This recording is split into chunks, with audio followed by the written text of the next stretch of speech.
Facing this epidemic situation, we see a large number of people's devotion and sense of responsibility.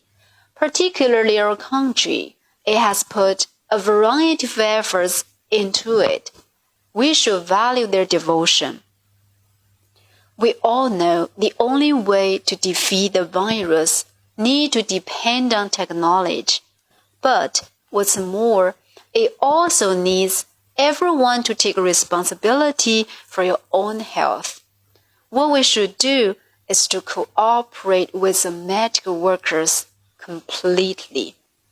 This is the easiest thing, and everyone has the ability to do it, such as wearing a mask and keeping social distance. That refers to staying away from crowded places to prevent the spread of novel coronavirus.